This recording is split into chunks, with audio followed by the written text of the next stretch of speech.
Did you miss me? All right. So we're shooting in cinematic mode. iPhone 13 mini. We're gonna see how it comes out. But today we are going to finally swap my steering wheel for a Monte Carlo Momo steering wheel with the yellow stitching. You know, I wanted the yellow stitching. I wanted the yellow horn button, which I got, but I really wanted the yellow stitching. So it's a small accent to the wheel, but I'm hella excited to put it there. And how are we gonna put it there? With our NRG Short Hub. All right, so just a little preface. After watching a lot of the videos I put out before, I didn't really go in depth on the process of how I did things. In my opinion, I felt like I just did them, just give a brief discussion. But I'm gonna try and do a more in-depth process on how I, make subtle upgrades or any upgrade to the car. So we're gonna do the steering wheel today with the short hub adapter. It's a pretty simple swap over as long as you have the proper tools, which we'll get into right now. So first, all E30s, you're gonna need a 22mm socket. Doesn't matter which drive. I use 1/2 inch because it's thicker. You can generate more force. It's more secure. It's one lock nut in here and one washer underneath that lock nut to take the steering wheel off. Now, what you want to do when you're taking your steering wheel off, it's very simple. First, your car is off, right? So when your car is off, your steering wheel is locked. Can't go anywhere, which means I also cannot pull it off. So you want it in this position and your wheel straight when you're about to do this swap. So first, just yank that nut. Wow. Unscrew the nut and washer from the steering wheel. I already disconnected my battery and straightened my wheels out, so I know that this steering wheel is going to go on perfectly straight.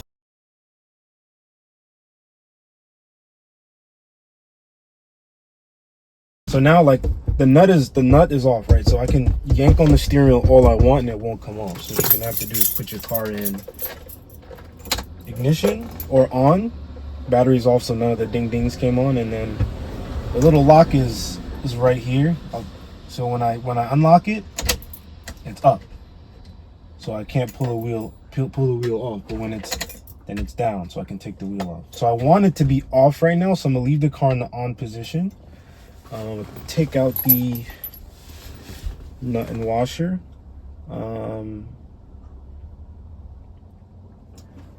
Part number for this is as shown. Part number for this is as shown. Okay. What's next? All right, let me give you guys a little. Oh, did I bring that? Yeah.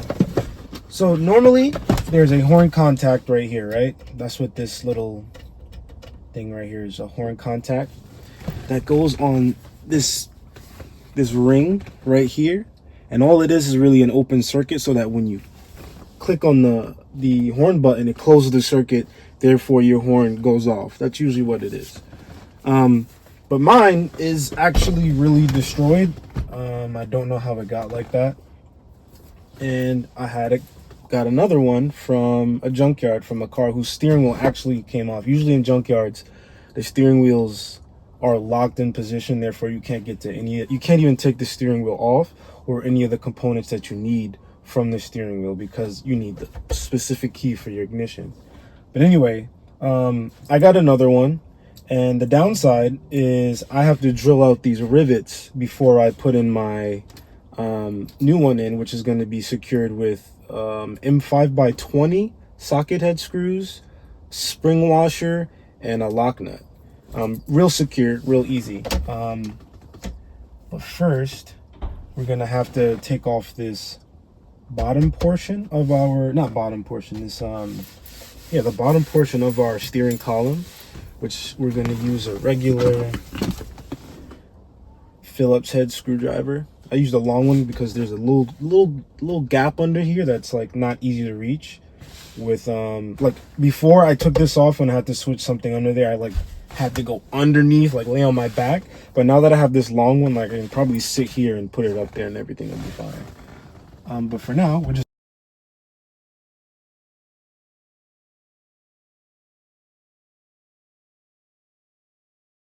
my rule of thumb in general is if I'm ever securing something with a nut and bolt or a screw, I just put spring washers, because spring washers essentially stop the screw or bolt or nut from coming back out. That's basically what they're for. So they compress. When they compress, they, you know, close a little bit, I believe, so it stops the nut from coming out. So these are these two. You can upgrade those to spring washers, I believe, if you want.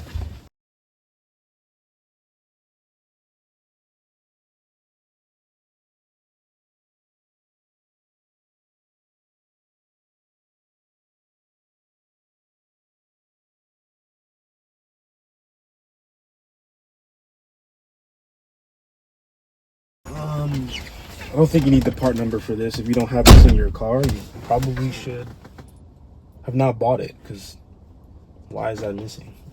Anyway, now that that's all exposed, I did need to take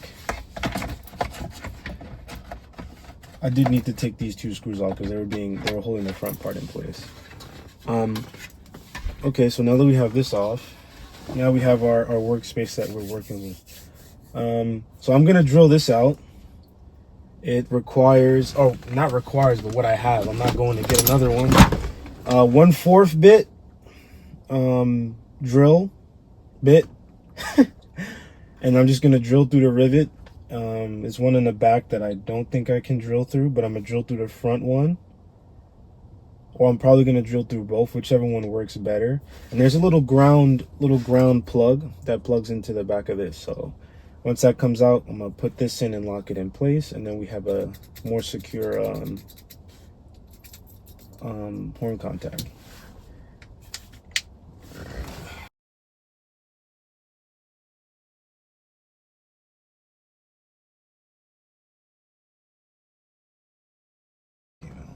See, later model E30s actually had this setup with their horn contacts, where it was a Phillips head and a bolt at the back.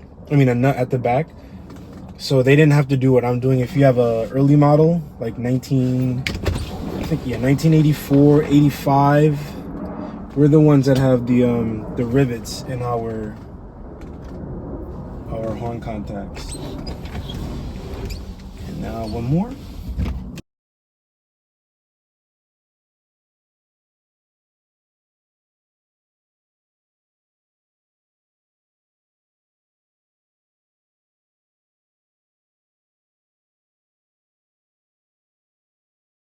So now I pull this out, you see this little ground cable,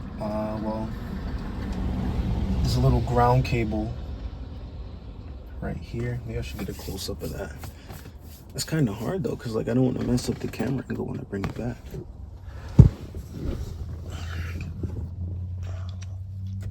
Oh, this cinematic is a hack. So this is the ground cable here that connects to one of the grounds, and these are also grounds here and here.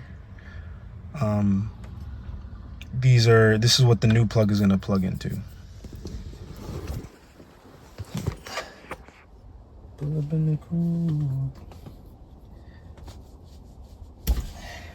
Glad that you're out.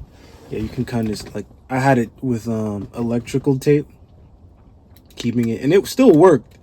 But I mean, if I'm gonna upgrade the steering wheel, I might as well take the time and upgrade this. The part number for this is as shown.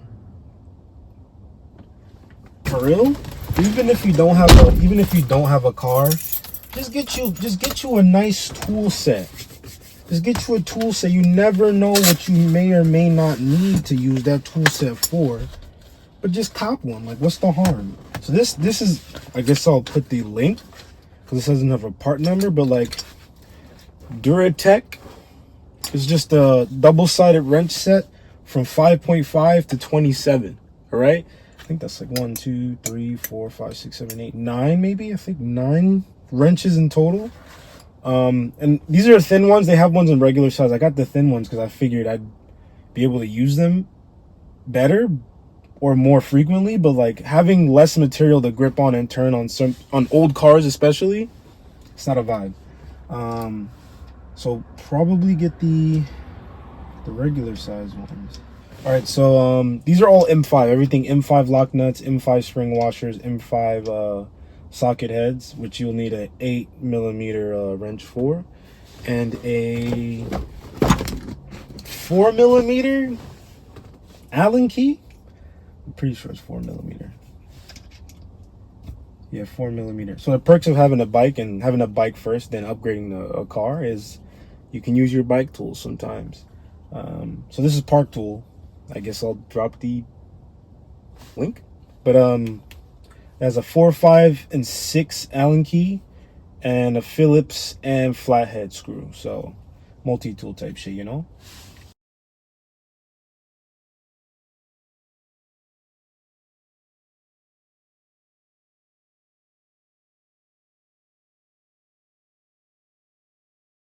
All right, so now that's secured, right? So like I'm gonna wiggle it around. It's not gonna go anywhere. It is cracked a little bit, but it's definitely in a better condition than the older one was. All right, so now we can move on to the next step, which is putting the short hub adapter on here. So I need the wheel straight. Should probably mark this. I don't have I do have a flathead. I was about to say I don't have a flathead, but I do. I don't have a hammer though. But we want to mark it. Center. Nope. Or we're not going to do that again. All right, so now we get our short hub adapter. All right. And this thing is pretty. Oh my gosh, this thing is pretty, bruh. I took the liberty of already putting one of the ground cables in because the instructions has for the Momo steering wheel, it's going to be for our application, for the people with E30s, your application most likely, if you get the NRG one, is going to be something like 5A. So essentially, I have 2 wires coming out of the hub, right? There's a wire that makes a contact to this metal piece. That's what this wire is. And then there's this wire here that goes to the contact that contacts your horn contact. All right. And another thing, if you're watching this in 2021. It's probably better you watch, I'm not even like trying to shit on anybody, but it's probably better you watch my video before you watch, I think Blake's Garage did this as well. And then like there's some forums that have a similar write-up. They require you to remove the horn contact from the OEM steering wheel and then cut it up and do a whole bunch of other stuff. And I think the date that he released, Blake's Garage released, it was like 2019 or 2020. So I guess in that time, NRG came out with their own contact. Because before you'd have to cut this out and then graft it onto here, like retrofit it to here. But now you can see there's 2 contacts. And this contact's a lot cleaner, which means that we should have a better connection when we're putting on the, when we're pressing the horn on. So just to make sure I do it right, it's exactly the same, right? It's the same splines and everything. I gotta make sure that so I'm putting this on just the same way the OEM steering wheel is coming on. Just the same way. This is straight. And my wheels are straight. My wheels are straight, but also at the same... It's me. From the future this time. Because I'm here to fill you in on the part that you missed. And to let you know that I do own chapstick, because hopefully you weren't paying attention, but it looked like I had 2 deep fried potholes on the bottom of my lip. So yeah, we handled that, and we got some other stuff to put on here. But what you missed essentially was putting this hub onto the steering column. I think I might have showed this part where you line it up, make sure the splines and everything is correct before it fell. So we're just gonna put that in, and I'm gonna give you a little bit more information. So this little tab here, this little tab right here is gonna line up on your left hand side of your steering column, and that's basically for the turn defeat on your stock. So when you turn, it clicks and then it resets it back into place. So that's why you want it over there.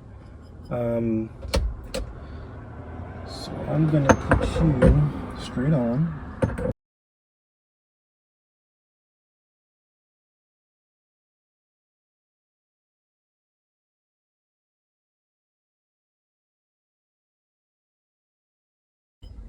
There's a little dot indicating on the hub for you to align it up properly. So now that that's in, we can go to the next part. So as video cut out, the the battery is now connected back. We're gonna see if the horn works. I don't know what part of the video cut out actually. All right, so now oh no, it doesn't work. Interesting.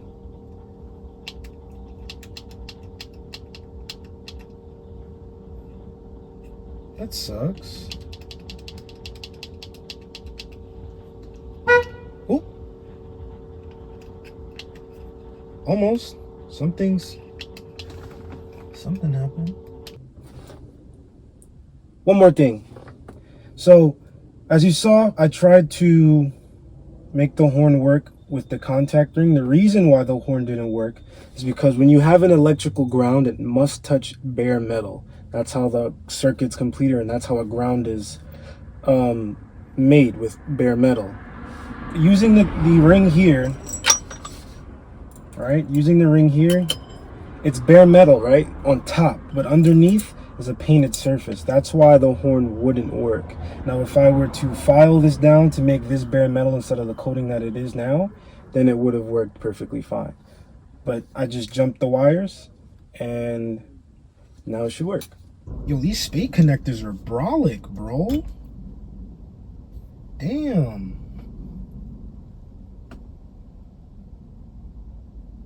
Let's see if I do it this way. If I put this on the ground, right, and then this connect to this. Actually, let me open this up a little bit.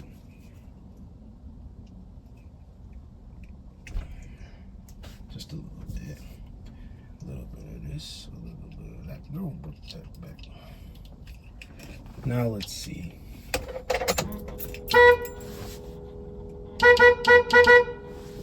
It's lit. Okay, so this retaining ring, you're not gonna connect your don't connect your ground cable, which is this, to your retaining ring, because for some reason it's not gonna work. But horn works, which is good. But now that the horn works, we just need to get the quick release adapter, so we can get more space from the steering column, so we don't keep rubbing into this. Now this is a 1-inch spacer. This should give me enough clearance to clear the stock, which you'll see is going to be messed up, and also fit the horn inside. So we're going to do that too. It comes with longer screws so that you can fit it up there.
And there you have it. And I have space now. I have space where it doesn't bump into my stock for my windshield wipers or anything, and we're good.